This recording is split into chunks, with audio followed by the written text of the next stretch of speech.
Hey guys, देखो बात आती है वोडाफोन आइडिया के बारे में। वोडाफोन आइडिया जिस तरीके से आजकल के माहौल में दौड़ रहा है, लोग ज़्यादा से ज़्यादा क्वांटिटी खरीदने के चक्कर में हैं, क्योंकि लोग जितना ज़्यादा क्वांटिटी खरीदेंगे उतना ज़्यादा उनको प्रॉफिट भी देखने को मिलेगा वहाँ पर। और आज तो मतलब मैं आपको बोलूँगा, आज का मतलब लास्ट वर्किंग डे में स्टॉक्स ने सारे लेवल को तोड़ दिया है। और ये एग्जैक्ट ये स्टॉक जो है 15 रुपीज़ के ऊपर चल पड़ा है। देख सकते हो 12% के आसपास, 13% के आसपास से स्टॉक भागा है।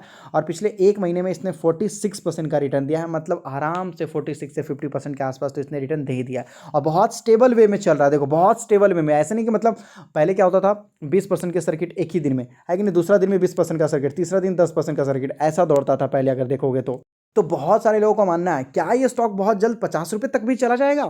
जिस तरीके से दौड़ते हुए नजर आ रहा है और जिस तरीके से कंपनियों को जितना टैरिफ हाई हुआ है, वो उसके वजह से जितना प्रॉफिट देखने को मिला, तो क्या ये स्टॉक 50 रुपये तक जा सकता है। देखो मैं आपको बोलूँगा, वैल्यूएशन को देखने के हिसाब से, अगर आप वैल्यूएशन देखते हो तो मेरे हिसाब से नहीं लगता। टैरिफ के हिसाब से मैं आपको बोलूँगा, जितना 20-25% का जो टैरिफ बढ़ाएगा ना, ये इनके पास मतलब एक्स्ट्रा बेनिफिट, मतलब एक्स्ट्रा नेट प्रॉफिट आएगा। रेवेन्यू देखो, रेवेन्यू अलग चीज होती है, समझा करो। रेवेन्यू अगर बढ़ता है कंपनी का तो बात अलग है, लेकिन कंपनी का रेवेन्यू नहीं बढ़ेगा, डायरेक्ट नेट प्रॉफिट बढ़ेगा। डायरेक्ट नेट प्रॉफिट, समझ रहे हो। रेवेन्यू और देखो नेट प्रॉफिट के बीच में बहुत सारे प्रॉब्लम आते हैं, डिप्रिशिएशन आते हैं, एक्सपेंसेस आते हैं, और भी बहुत सारी चीज़ आपको देखने को मिल जाएंगे, वो आते हैं, समझ रहे हो। तो ये एक्सेप्शनल आइटम में आपको देखने को मिलेगा। एक्सेप्शनल आइटम में क्यों? क्योंकि भाई ये कंपनी अपने पहले मतलब बीच में एक ऐसी चीज़ आई जिसकी वजह से प्रॉफिट इसका अचानक से बढ़ गया, समझ रहे हो। एक्सेप्शनल आइटम है, लेकिन फिर भी ये एक्सेप्शनल आइटम से हट जाएगा। पूछो क्यों? क्योंकि कंटिन्यूस का प्रॉफिट उसी रेंज में बढ़ता हुआ नजर आ जाएगा। फिर मतलब इस कंपनी का जो 7,000 करोड़ का जो लॉस था, 7,000 करोड़ का, वो अब घटता हुआ नजर आ जाएगा।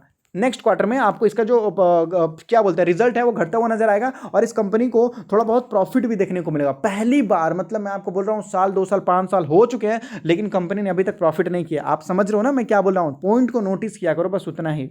लेकिन फिर भी मैं आपको बोलूंगा, वोडाफोन आइडिया का बर्डन कम नहीं हुआ है। अभी भी किसी भी तरीके से वोडाफोन आइडिया का बर्डन कम नहीं हुआ है, और ना ही टेंशन कम हुआ है, ना ही किसी तरीके से कंपटीशन में जीता हुआ है। देख सकते हैं, जैसे मैंने आपको बताया, 7,000 करोड़, 7,000, 7,000, 4,000, 7,000, 25,000, 11,000, 6,000, ये लगभग कंपनी ने कभी प्रॉफिट किया ही नहीं। तो इस बार चांस है कि कंपनी का ये जो रिजल्ट है पहली बार प्रॉफिट में आता हुआ नजर आएगा, और इसी के दम पे स्टॉक्स में आपको लगभग जो है काफ़ी अच्छा जंप देखने को मिल सकता है बस।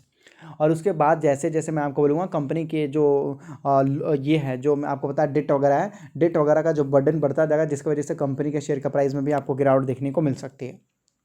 सही है। तो मैं आपको बोलूँगा, कंपनी का ये जो प्रॉफिट है ऐड किया जाएगा डायरेक्ट इनके नेट प्रॉफिट में। ईयर ऑन ईयर के हिसाब से भी देखो तो कंपनी पहले प्रॉफिट में थी, अभी तो देखो तो लगभग कंपनी घाटे में चल रही है, लेकिन कुछ ज़्यादा ही घाटे में चल गए। पहले 400 करोड़, 4,000, 14,000, 73,000 चले गए। मतलब सोच सकते हो कंपनी का लॉस किस कदर आपको देखने को मिल रहा होगा। तो मैं आपको बोलूँगा कि जितने भी हैं, हाँ शॉर्ट टर्म के लिए सही है। मैं आपको बोलूँगा शॉर्ट टर्म के लिए सही है, प्रॉफिट लो निकल जाओ। लंबे समय के लिए मुझे नहीं लगता कि ऐसी कंपनी में आपको निवेश करना चाहिए। टेम्पररी बेनिफिट देखने को मिला, हो सकता है 3-4 महीने या 6 महीने के बाद आपको फिर वापस गिरावट देखने को मिल जाए। बाकी मर्जी आपकी, आप खरीद सकते हो, आपकी मर्जी है।